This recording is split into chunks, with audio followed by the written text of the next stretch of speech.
Welcome to Guts, Grit, Grind, the This is Female Powerlifting Podcast, Episode 1.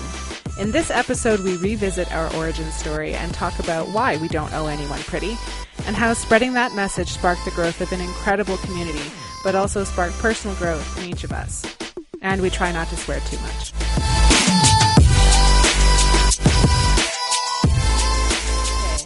Okay. Are we good? All right. Let's roll. So, welcome to This is Female Powerlifting, our very first podcast, where we're going to look back on this in 6 months to see all of our podcast gains, we hope. Yeah, we'll be better next time. But you're here with us from the beginning, and we love that. So, we're going to start off with introducing ourselves, and let's start. Jamie doesn't want to be first. Oh, okay. So start with Beans. Okay, I'll go first. So, hi, I'm Beans. I am an Australian that has been living in Canada since 2011. I only just started powerlifting after I moved to Canada in 2014. In my spare time, I don't have spare time. I just train. When I work, I manage a tattoo studio. That's what I do. That's me. I'm Gaia. I started powerlifting in 2015.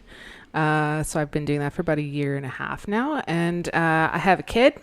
I have an 11-year-old kid, so she takes up a lot of my time. And for work, I work in media, in online community management, which is about as exciting as it sounds. And It sounds super exciting. Yeah, and I sing lead in a rock band in my spare time. Just secret badass. All right. So I'm Darron, and I'm a Canadian living in Canada. For how many years now? Oh, it's been 33. Wow. I know, right? Do you have citizenship yet? Yeah. I think they gave me that at birth. Yeah. Oh, yeah, by the way, we swear a lot in this podcast, so don't listen if that's offensive. Well, yeah. So I started powerlifting. I guess my official transition to only powerlifting was 2015. Before that, I played hockey and got injured a lot and broke things. And in the real world, I am in sport management, and I have 2 dogs, which are really loud but really fun. And I'm Jaime. I stay occupied. Yes, she does. I've been powerlifting for a while, competitively for probably 4.5, 5 years now. But I would say only sort of taking it seriously for about 3.5. If I take it that seriously now, in my spare time, I do this podcast. Yeah. This is Jamie's house. It's really nice. All my time is spare time. You forgot to mention the guide you're writing on getting internet boyfriends. Oh, yes. I'm also currently writing a guide on getting internet boyfriends. So far, I have one. That's me. Also, selfie specialist. Yeah. But yeah, so in 2 weeks, I'll be doing my own podcast tutorial on how to take selfies and get internet boyfriends. So that's what's on the horizon for me, and then personally. profit somewhere Obviously. along there. Yeah. All right. So let's start by talking about what This is Female Powerlifting is and how it started. Okay. Cool, man. Let's go back to May at that GPC meet. Yeah. And like so if you haven't listened to the Massonomics podcast, we talked about our origin story on the Massonomics podcast a couple of weeks ago. And when I listened back, it kind of sounded like it was something at the meet that provoked us to start This is Female Powerlifting, but it wasn't. It was just us shit talking people on Instagram. But while we were at the meet. Yeah. No, we had already established by that point a friendship based on shit talking people on Instagram. Yeah. It's a hobby. Hobby. Oh, God. It's a habit and a hobby. It's a habit and a hobby. It really is. And we were just, we felt that we were so entertaining that we needed to share it with the world. We figured at least 3 of our friends would join us. Such as myself. Jamie was right there. So, really, when we started, the reaction was to the popular depiction of powerlifting as a thing women do to be sexy. You look up hashtags like girls who lift, women who lift, she lifts, she squats, and it's nothing but butts and tiny outfits. We like butts. And we like butts. And we even don't mind tiny outfits, but that's not really what powerlifting is about, and it's certainly not what powerlifting looks like. No. Yeah, and it was, I don't know, when we say shit talking, it was just that we found it so absurd that this is what people were presenting to us as powerlifting, and mixed with concern that, it's a growing sport, and so the exposure that it's getting is presenting it as this like hypersexualized stuff, and that's not what it is. We know what it is. It's ugly, and it's pissing yourself and puking, and we kind of felt like what's out there wasn't doing it justice. Yeah, or at the end of the day, it's going in a gym and it's lifting weights. Like, it doesn't have to be you in a sports bra or you in a pair of Nike Pros. Like, it's what you want it to be. And sometimes if the only portrayal is something that's hypersexualized, then for me personally, it becomes that, where do I fit in? Do I fit into this? Is this really for me? And I think that for me, that was the big catalyst to this project, was just, this is where you fit in, because you can do this in any way. Yeah, that there's no right way to look like a power lifter. Because I know growing up, I was a chubby kid growing up, and I never saw myself as athletic because I never looked like the athletic kids. So, I don't want other people to be looking at images of powerlifting and say like, well, I can't do that because I don't look like that, and I'll never look like that. This sport has room for everybody in it. Yeah. And that's, we really felt as a group that was missing from popular depictions of the sport. Yeah. And when I started like being intrigued by powerlifting, and when I started like looking up I was like, who is the strongest woman? Like, I want to know, what does she look like?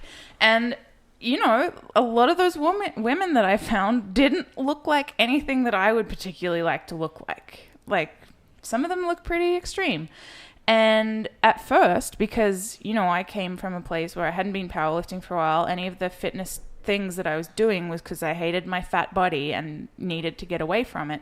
So I hadn't really become comfortable with myself and comfortable with not judging people based on my own insecurities. So when I was looking up these super fucking strong powerlifters, being like, oh my God, she's a beast, like, she's huge, and I don't think that that's a thing that I want, kind of thing. That was back in the day. I didn't really have that understanding of, well, she's really fucking strong, so what does it matter? Like, what does it matter? And if you want to be strong, like, you take yourself to those extremes. Well, and I think too, it's interesting when you end up jumping down the rabbit hole of powerlifting, and you notice that, you look at any weight class, you can see so many different body types within that weight class too. Like, you can, or record holders, whatever. You'll have somebody that's like built like a brick shit house, and then you'll have somebody that's built like, you see them on the street and you'd be like, I don't even know that you lift, right? Like, there's such a wide variety, and I think that presenting that is really important as well. Yeah. And sorry, I'm talking so much, but that just reminded me of a discussion I was having with our friend Elizabeth about how, she's been powerlifting for a while now, like a year or so or more. Sorry, Liz, I don't know exactly. And, she gets comments from people basically implying, oh, you're going to look so great once you start, getting into this more. And she's like, no, I'm already a powerlifter. Like, this is what I look like as a strong person.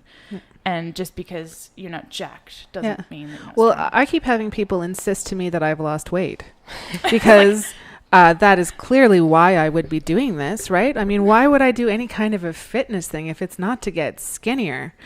And I have definitely not lost weight. No, I may have relocated some of it, but it's all there. So that, you end up getting a lot of weird things based on prioritizing appearance. And I think that happens to most women in any sport that women do, that in the end, it ends up getting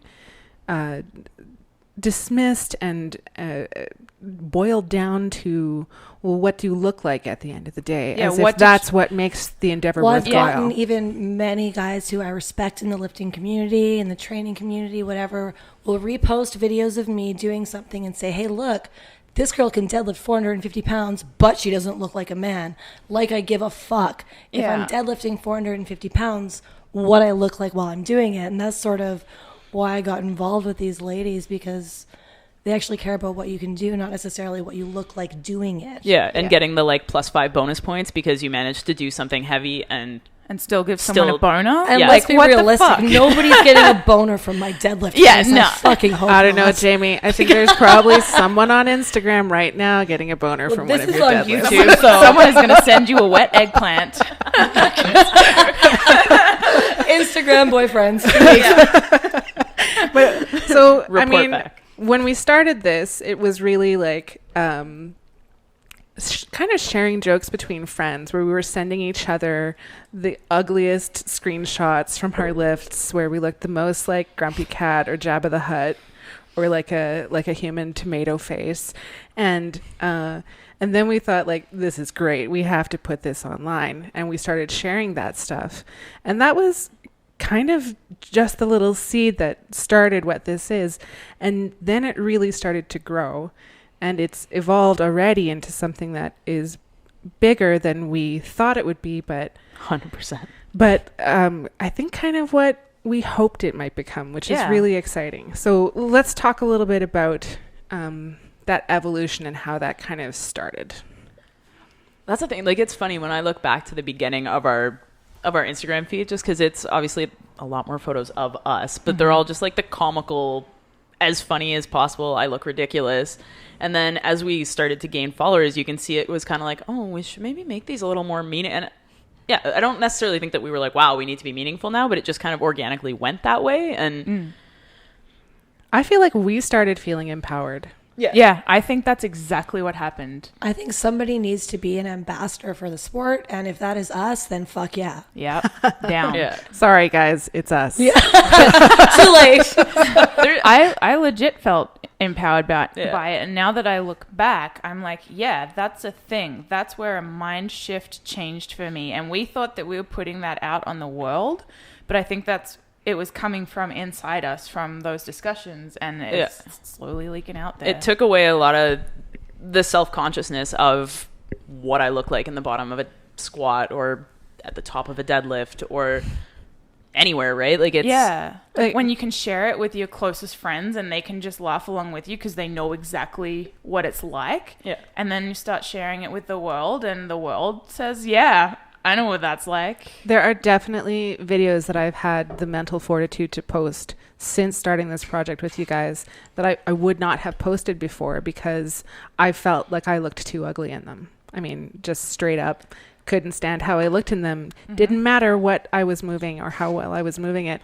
And I have really learned not to give a fuck about that. Yeah. Just in order to keep sponsors, I had to be really careful about what I looked like in my videos and my photos and stuff like that online. And that's kind of a huge fucking bummer that the people who want to get paid maybe for being the best of the sport aren't the best. They look the best in Nike Pro booty shorts at the bottom of a squat. And that was not something I was super comfortable with anyway. So, bummer. Yeah.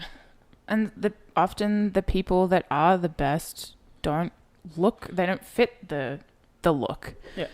And, we talked about that with our Women Crush Wednesday things when we highlight people in other sports that kind of relate to our message. That surfer that can't get sponsorship because she's not a freaking model. And that really sucks because she's an amazing... to be one of the best at your sport, but not be able to get any recognition and certainly any financial support simply based on how you look is it's kind of it's a pretty disappointing. Does that happen to men? I never No. even thought of that, but probably not. Sure right? doesn't. No, I mean, like, if you let's look at NHLers that have some pretty sick endorsement contracts. There's some pretty ugly Jonathan Taves. Austin Matthews. But I mean, Connor McDavid. I don't know what any of that means. Our society values men for more than what they look like, though. Yeah.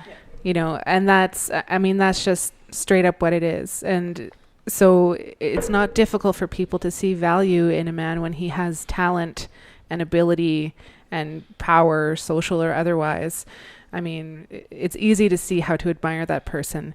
It seems to be more difficult for people to see how to admire women who don't fit conventional definitions of beauty. Yeah. And to, I don't know, just be like, oh, she doesn't look that attractive, but, and it's like, no, stop commenting on people's appearance. Stuff it. So One thing that we haven't really had a chance to talk about, and maybe this is a good time then, is what the boner kill brigade is then. Yeah, okay. And what that means. Do you want to go ahead, Beans? I feel like because I think I coined that term. I don't know. Because basically, it was around the time where we'd started sharing all those pictures in the group chat and whatever, and I'd competed at that meet that weekend, GPC, and I think I took a screenshot from my deadlift video, and I was like, wow, that's like fucking ugly dicks would shrivel if someone was watching me trying to like be like, oh man, Beans is so sexy. But I was sexy watching him. powerlifter. I thought you looked great. Yeah, but like just that screenshot where I'm just like fucking grotesque, and I was like, oh man, I'm the fucking boner kill brigadier. Yeah. Yeah, it's not so much that we want to actively kill boners. It's that we don't care if they die. They don't matter. They just don't. I don't give a fuck. Insignificant boner. Insignificant. This is my favorite hashtag. Let them perish. And the point of that, I mean, is really that whether or not anyone finds us attractive, you know, in the middle of a lift, before a lift, after a lift, who cares? It's so unimportant. And to have what we do reduced to, you know, how many boners we're able to produce in a 25-foot radius is not like, it's insulting, and it's so boring. It's so boring. Let's move on to a new way of thinking about female athletes. And I think most people we know, male and female, are ready for it. People who like powerlifting. I mean, I think it ties in too with we don't owe anyone pretty, and the concept of that, where it's not that we're against pretty, it's not that we have a problem with somebody wanting to look pretty doing something. It's that you don't owe it to anybody. You're not obligated to subscribe to somebody else's standards of your beauty while you're doing whatever it is you're doing. Yeah, powerlifting or otherwise. You do you. If you want to be fucking drop dead gorgeous with false lashes and fucking claws and all that sort of shit, go for it. And people need to stop shaming the other way. Like, I want to roll out of bed on meet day and like put on some sweatpants and go weigh in. Whereas I'm going to put on my eyebrows for 2 hours and then go weigh in. And I'm going to be somewhere in between where I'm like, holy fuck, I should draw eyebrows on, but I don't know how to. How do I do this? I don't want to not have eyebrows.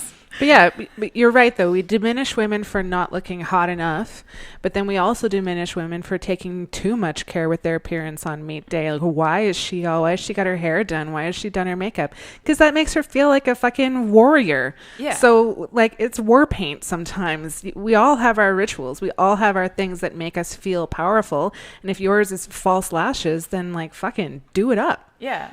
And, like, you know, I've seen men and women shaming women for the classic hair flip in a deadlift or a squat. And it's like, and for a while, like, I was guilty of, I think we've all been guilty of all the things, you know, that we talk about kind of thing at some stage. High ponytails? Before you reflect on it and go, hang on, why am I being an asshole about this? And, you know, if someone does like a fucking elaborate unnecessary hair flick when they set up for their deadlift, if that makes them feel powerful and if that helps them pull 300 pounds, then shut the fuck up. Who cares? At least it's not 20 minutes long. Yeah. Yes. By the way, we don't want to watch a 55-second Instagram video for one rep. Anyway.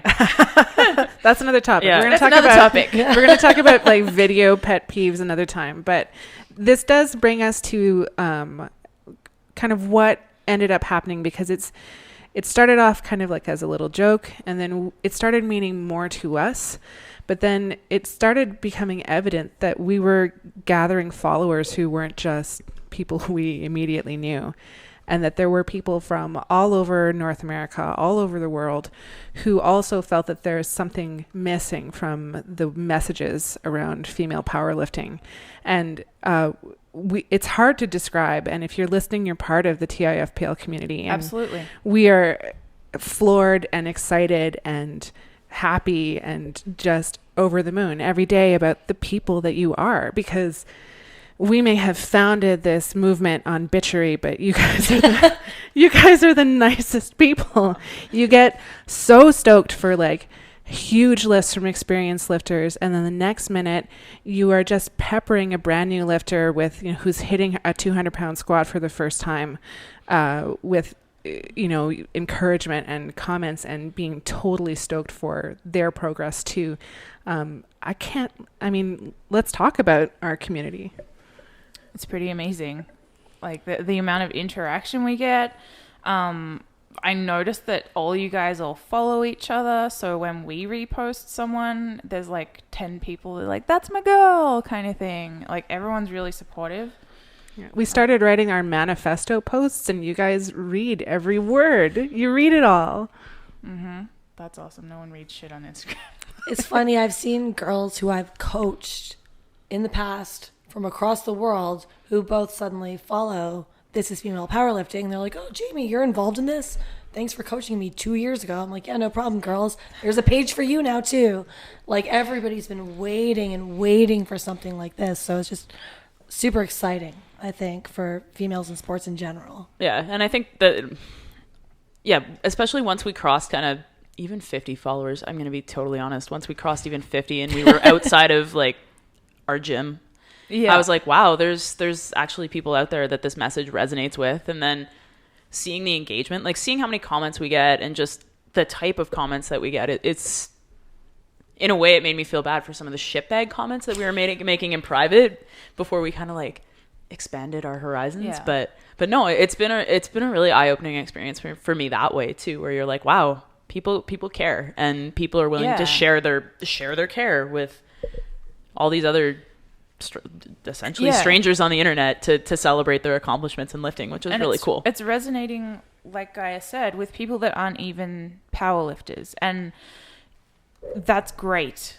Like, I didn't imagine that happening, but then when I think about it, I'm like, this is a message that's important to every woman everywhere, that we don't owe anyone pretty, and it's empowering. And I have friends that are so pumped on it, and they're nothing to do with powerlifting. They just feel so fucking pumped on our message, and they feel so pumped on, like, yeah, let's just be fucking rad and kick ass. And I guess maybe that could be a hard thing for the opposite sex to understand, that we needed a thing to help stand up and like shout that message.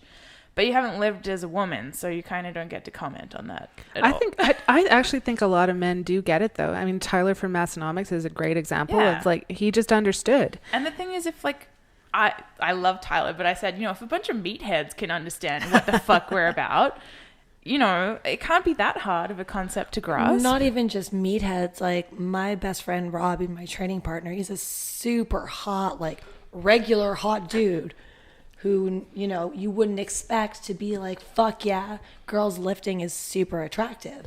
And he doesn't really care what you look like while you're doing it. He's incredibly supportive of our movement. He pushes all of his female clients to follow us just because even he knows, as someone who trains a lot of people for aesthetics, it's important to understand that what your body can do is fucking important. Mm-hmm. And I think we see a lot of it, like, just at the gym that obviously a lot of us work at is Evolve, and I think we see it there every day. There's a lot of strong dudes there that celebrate the strong women that are there as well. Like, they are so happy when you hit a PR, when you hit a big lift. They're not just like, whatever, I can lift 100 kilos more than you, so I'm not impressed. Like, they celebrate your accomplishments as well. We're like really kind of, it's so wonderful that we have a gym that we're on equal ground with everyone. Like, it doesn't matter who you are at our gym, you're a strength athlete, and that's how it is. And I've noticed from looking at the types of things that our followers are posting that I think in powerlifting, there are a lot of men who respect women as athletic and social equals. Like, they're there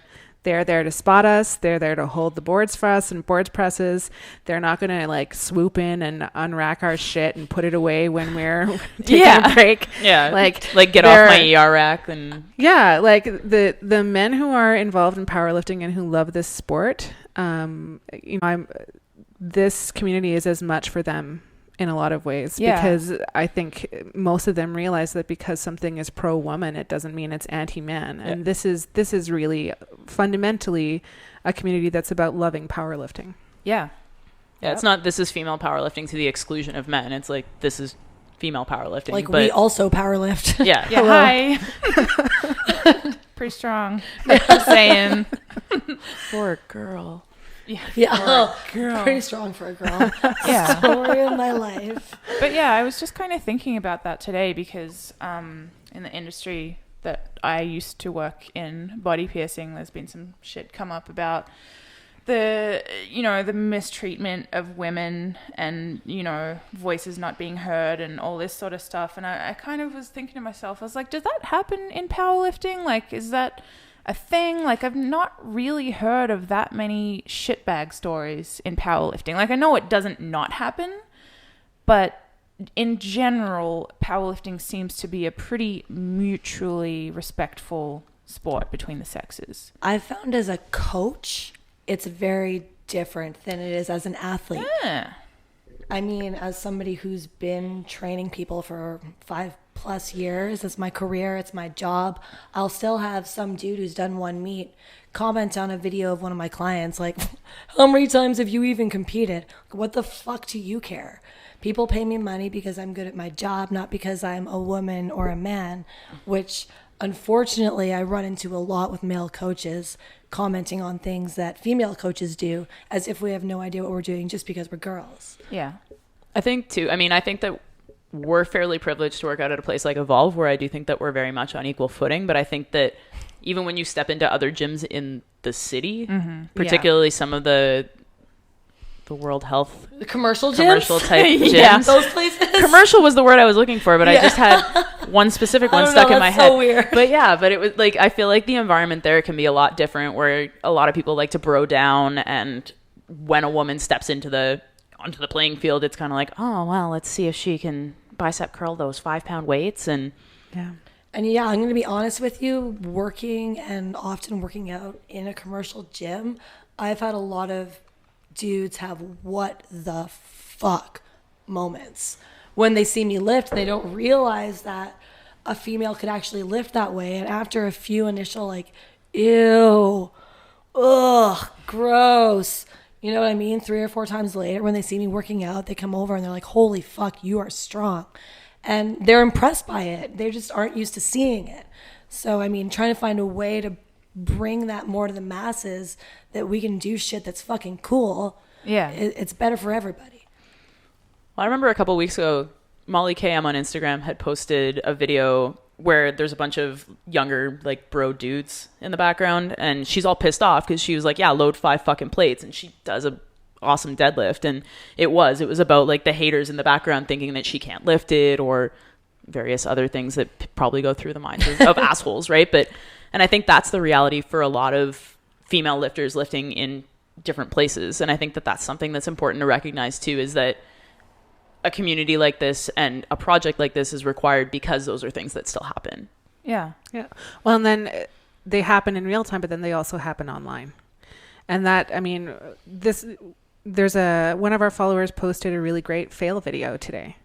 And, we got into a conversation about the kind of courage that it takes to post a fail video, because you post something where your form's not perfect or where you don't manage to make the weight move. And then, boy, oh boy, the lifting concern police, they're going to come into your comments asking you if you would like any help. Have you thought about activating your glutes?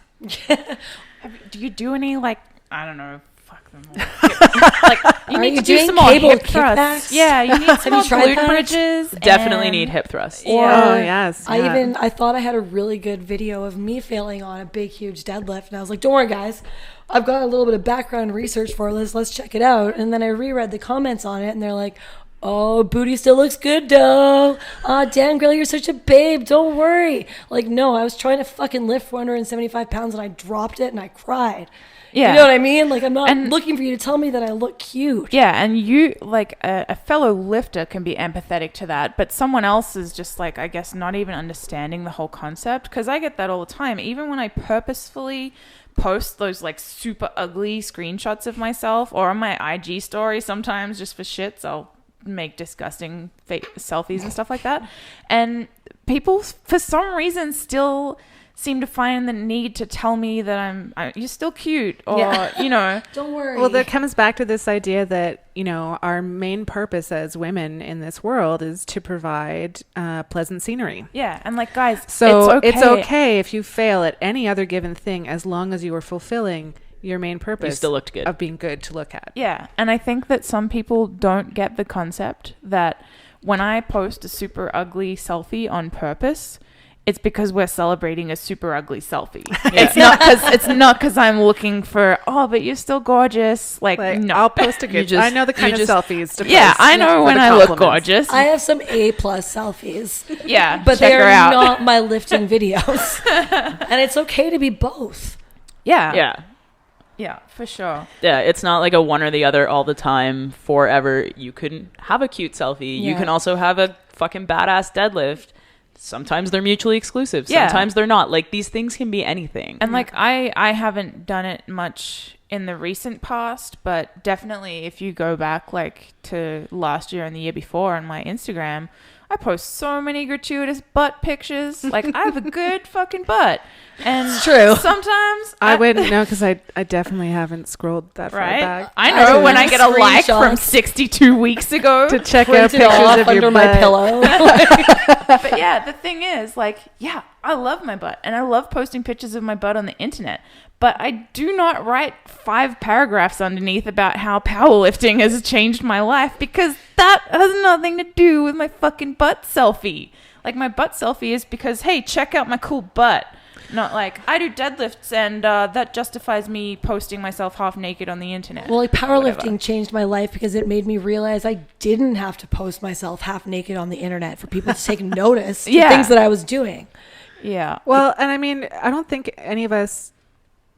I mean, I'm sure there are women who do, and that's fine too, but I don't think anybody sitting at this table does powerlifting in order to have a great butt. It's not an end goal for me. I was born with that shit. Genetics. Like I don't want to toot my own horn too much, but I was doing just fine in that area before I started powerlifting.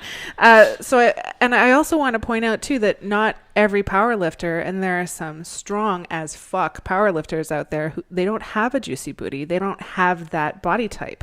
They have a big upper body, you know, and like muscular arms and shoulders and more narrow hips. For days. You know, like not every powerlifter has that body type. So to make that somehow the obvious end result of powerlifting is to have a great big ass, like. And that's what's so frustrating about this. It's like, yes, you have a body. You have a body that has a shape, but that is not correlated to powerlifting.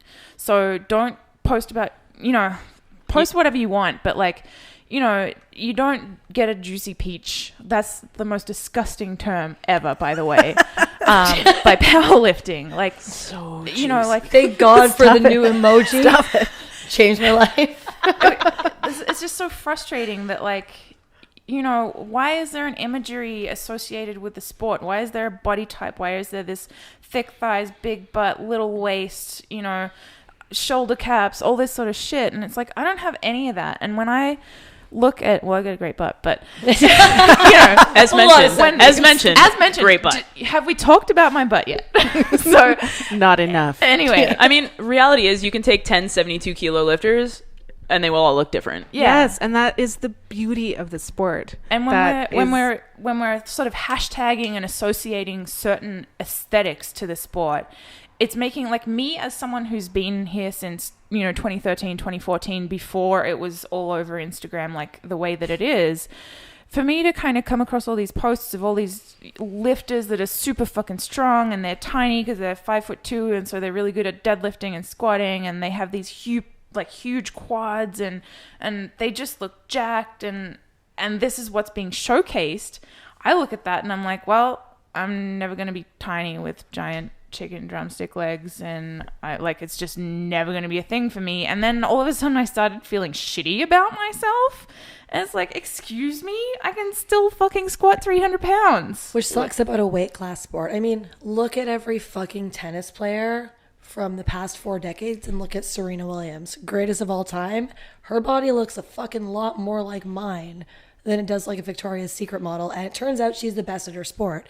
So it's not like it's a big deal to have muscles and have a different shaped body if your goal is to be good at something that is not being skinny. Yeah, and on the flip side, if you happen to be skinny but you're also really fucking strong, then good for you. Like, or even if you're not that strong and you like lifting weights, fucking good for you. But yeah, you do. Like, that's the thing. I think part of our fundamental message is that you do you, and whatever you is, celebrate it in powerlifting. Have fun. we want more diversity. I mean, in all things, we want more diversities in the kinds of images that we see out there, in the approaches to the sport, the philosophies. And, we want to see more diversity in terms of like the types of lifts that get posted. We don't want to just see the perfect ones. We want you to post your fails. We want you to post when your form breaks down. We want to see, we want to see the real grit of the sport. Yeah, you need to see some vulnerability. And I know I realized, I think it was last year sometime, I can't remember exactly who it was, but I think it was Eva Janaskovitz, which I'm really bad at saying her name. She's eJans on Instagram.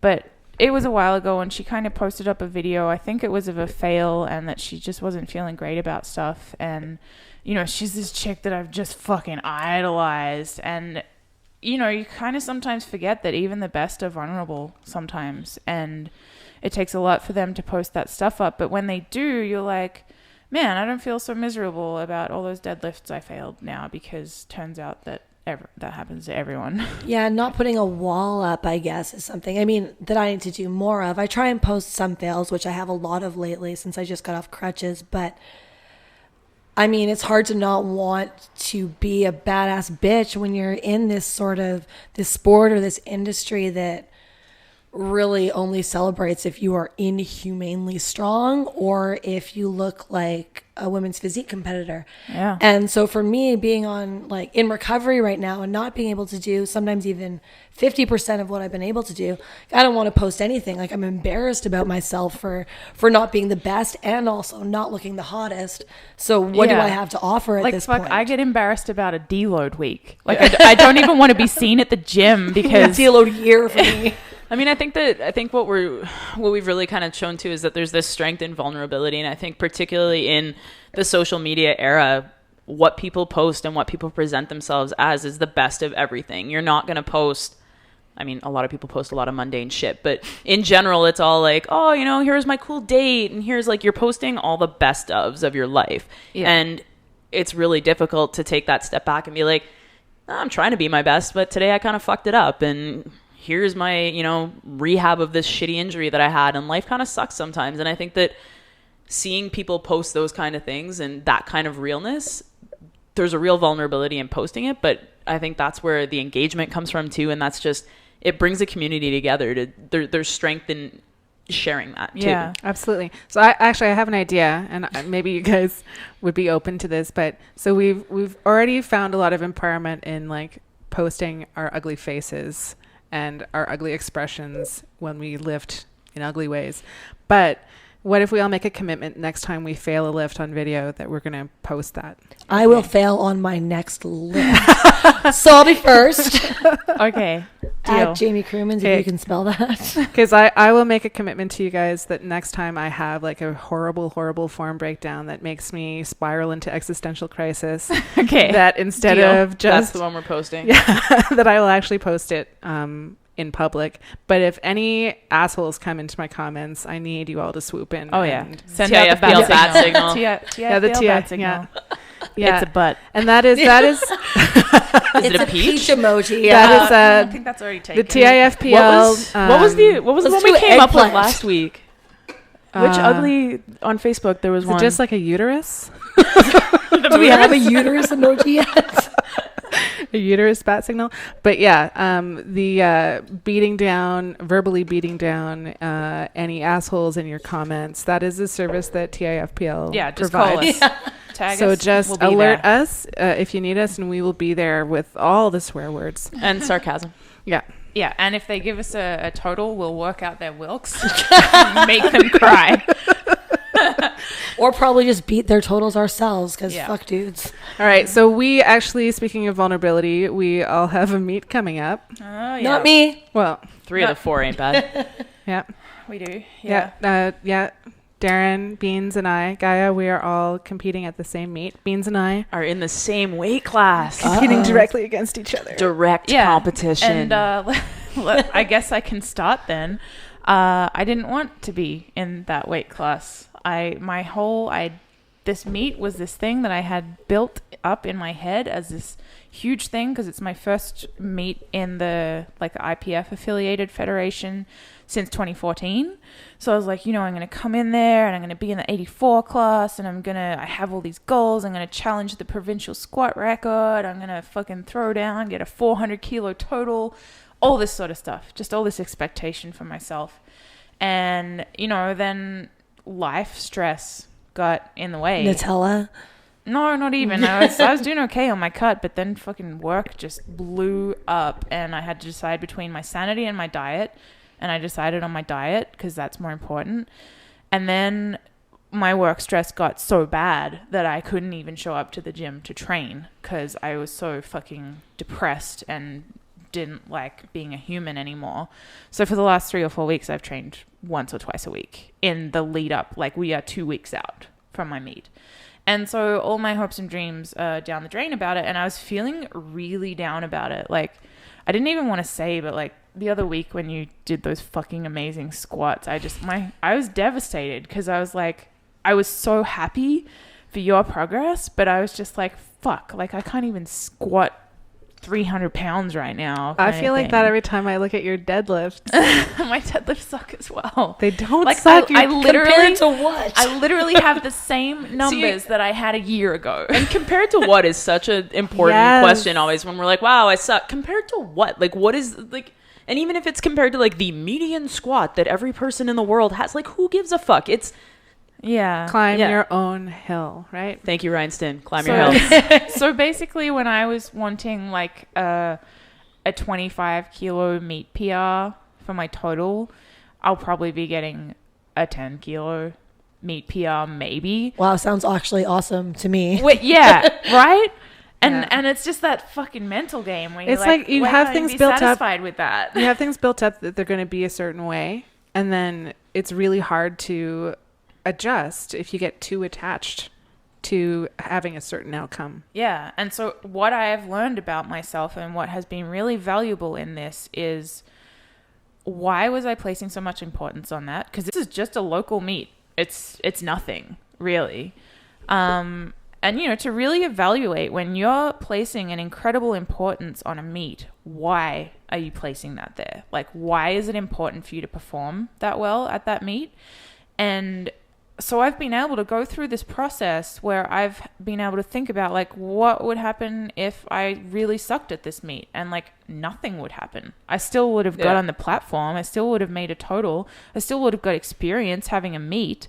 And so now I've been really like, cool, I'm really excited to show up on the day, and I'm really excited to lift with my fucking badass friends and be in the same weight class. And if the other people in our weight class are really, really not as strong as me, it'll be me and Gaia on the podium, and that will be really awesome. But that's sort of what always I find happens at powerlifting meets, at least for myself. I mean, Beans knows this about me, but like, you train so hard and you think so much about these numbers you're going to get, checking everybody else's Instagrams. Like, what are they doing? What do I have to compete against? How can I add 3 more pounds? Oh shit, should I only do 2 bench attempts so that my deadlift's bigger?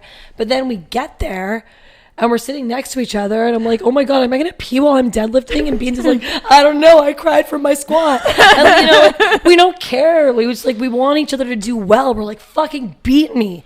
Yeah.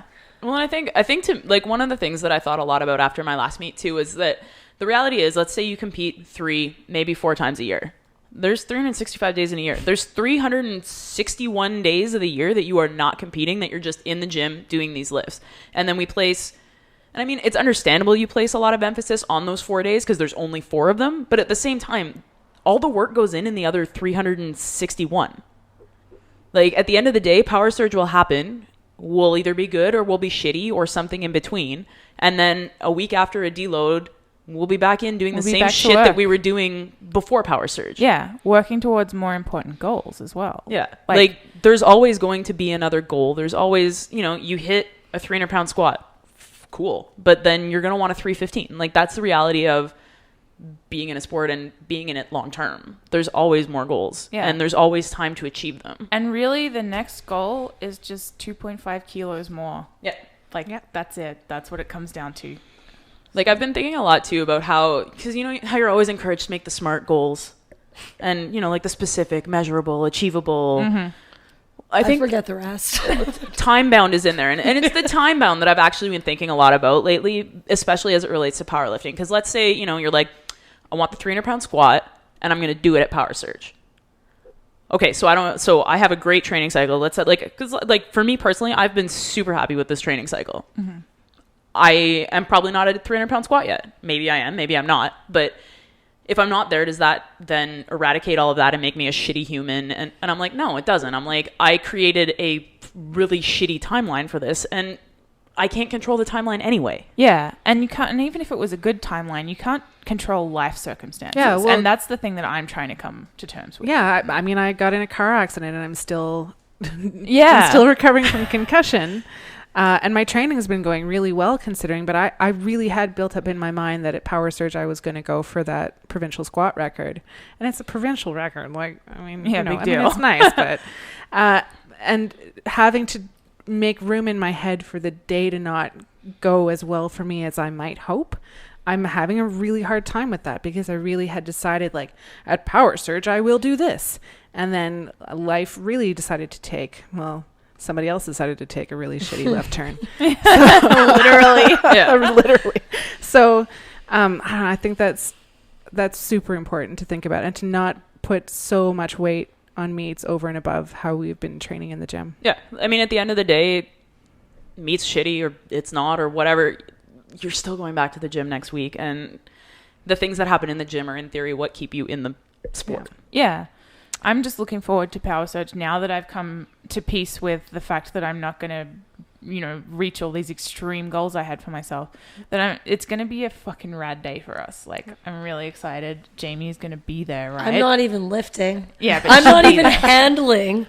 I'm literally cheering. We're I'm giving so Jamie 2 excited. GoPros. Yeah. Yeah. So when we come back for our next episode in a couple of weeks, we will be able to tell you how we did and who cried and who peed. I definitely cried. I'll probably pee. I might still pee. But now we've got about 2 minutes left. And I know we were going to do a couple of shout outs. All right. So one of the things that we wanted to do on all of our podcasts is to give some shout outs to cool things happening in female powerlifting. And so I had 2 that happened in the last week that I thought were really fucking cool. The first one isn't actually powerlifting, but it's a powerlifter who has also been doing strong women. And that's Samantha Coleman and a 600, yeah, and her 600-pound deadlift at Strongman Worlds, which is just pounds. Insane. It's insane. That's huge for a human. If you look up Samantha Coleman 600-pound deadlift, like just Google that. She's Coleman legit, Strong man. on Instagram. Coleman Strong. If you're not following her yet, she's incredible. Yeah, and she's like an incredible human being as well as athlete. Yeah, she's great. Yeah. Um, And our other shout out was going to go to Sarah Cohen. Yes. And I'm just looking up her specific numbers. Sorry. Yeah. Because I was also super impressed by her. So Sarah Cowan is 20. Yeah, she's a junior. She's an 84-kilo junior lifter. And at Ontario Provincials, set unofficial, they're both already her world records, but she broke them both. I'm just trying to find it. Oh my goodness. I probably have it right Well, here she on my rules. phone. Yeah. Sarah's Basically. incredible, and we all wish that we could have some of her strength. And Yeah. she's going to be And- open soon. Yeah, and for those of us in the 84-kilo category, we're slightly terrified for when she comes open. I can't go look at her Instagram too It was, often because I can only take being humbled that severely. But how here we go. bad is it that these juniors are so strong? It blows my mind. For old ladies like me. All right, you got the So numbers? here we These go. young Yeah. whippersnappers. So we got a 200-kilo squat. which is No big deal. 440 pounds. Yeah, which her original record was 197.5. And then and these are records that she set in Texas in the summer. So it's not even like we're talking like Have this fun is, cutting weight. This is like some sick gains. I'm going into 72, guys. Bye. Yeah, so her pull was 218 and her record was 212.5. So that's 5.5 kilos onto her pull. So And to be making PRs like that at that level, at that kind of weight, I mean, that's... yeah. people want to know freedom units. 218 kilos is 480 pounds. So a 20-year-old who weighs under 185 pounds pulled 480 pounds. Crazy. Give her 10 It's okay, years. I guess. All right, guys, we got to wrap it up. It's time. Whoops. It's not time. We've got up to the hour. Go forever. What's the last thing that we have on? IPL Worlds. Okay, IPL Worlds is happening. It's starting on November 10th. A couple of our friends and followers are lifting there. I don't know what the details of the live feed are yet. There has It's to in be Vegas. one, right? There has to be It's one. going to be in Vegas. So It's going to be posted on our Facebook page, which you should totally follow. We always post our live feeds up on the Facebook page. So make sure if you're a fan of that. And we'll do our best to shout out individual followers who are actually competing. If you can help I just us want to out by shout out to flagging them. Krista right now because she's rad. Hi. One Strong Nurse, we're rooting for you. Yeah. Because we can do notes, right? We can totally do notes. Whose camera died? Or was it both of them? Oh, mine's still going. Yeah. Awesome. Cool. All right. Another thing that we wanted to do, I don't know if we want to do it tonight or if we just want to say it for the next episode. Teaser. Okay, so part of the discussions we were having about the podcast and stuff to talk about is TIFPL dirtbag confessions. Yes. Which is basically came about when we were talking about how gross we are sometimes at the gym. And like, for example, my bag confession right now is that I pulled this out from the bottom of my laundry basket this morning and it's probably 2 weeks old, being sitting in there with all my sweaty shit. Shirts that have sat in the car for so long that they go from dirty to clean again. They can stand up on their own. And yeah, I have some really gross dirtbag confessions that I don't want to go into on the first episode. So we want to hear if you guys have any dirtbag confessions to do with your powerlifting. You can leave comments on our blog posts, on our YouTube, on our Instagram posts, whatever. You can even hashtag TIFPL dirtbag confessions if you want. Just about gross shit, hilarious shit, bad habits you have with powerlifting, like not ever washing your knee sleeves. And also, I guess another confession I have is a friend of mine was interested in trying out my gangster wraps, and I have 2 pairs, a brand new pair and an old pair. And the old pair, I've repeatedly said, man, these need to be washed. Is that the one you lent out? Do you wash your wraps? Without even, because they stank. Like, they stank I don't like care. old Doritos kind of thing. I'm And anyway, it disgusted. ended up being that I gave Cammie the pair of wraps that I hadn't washed. So I feel really bad if she has smelt them. Sorry, Cammie. Love you, girl. I feel like they get like a new texture on them after you've used them for a while, like a layer. stay of- tight. I hate to think how many skin cells are inside our knee sleeves. Like, You gotta love that feeling too when they're still slightly wet from the last session. Oh, God. And you gotta toss that and stuff back on again. Winter is coming, so they'll be like also slightly Frozen. stiff. Oh, yeah. Frozen. We live in the Great White North. I mean, to be honest, it brings me back to like my hockey days Right? when you would forget to Yeah. take your stuff out from the car, or you wouldn't forget, you just didn't want to bring it in because then you'd have to bring it out again. Yeah, no, Yeah. there's definitely been more than one time at the gym where I'm like, oh, someone stinks. That that was me. That's 100% me. Yeah.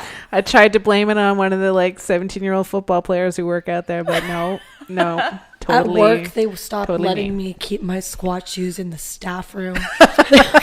They have like their own space in the utility closet. I don't care. So it's okay to be a dirtbag, and we want to hear about your dirtbag story. Embrace your dirtbag status. We have so many more things that we want to talk about, and we're just going to get better and better at talking about them. So we're looking forward to doing this again in a couple of weeks' time. But until then, we hope that you'll find us at TIFPL.com. This is femalepowerlifting.com. You can find us at This Is Female Powerlifting on Instagram, and This Is Female Powerlifting on Facebook. Yep, and you have to search us on YouTube to find us at this point. So just search for TIFPL, and you should be able to find us and follow us on there as well. Thanks for tuning in for episode the 1st. Let us know what you thought. We didn't think of an original name. It's just that This Is Female Powerlifting podcast. Pod? I did really good at talking for a while, guys. Yeah, I think that's a sign it's time to sign off. We are out. Okay, bye. Bye. There it is, our first episode in all its glory. We want to know what you think, what you want us to talk about, and if you want to join the Boner Kill Brigade. Leave us a comment on YouTube, Instagram, or on our website, TIFPL.com.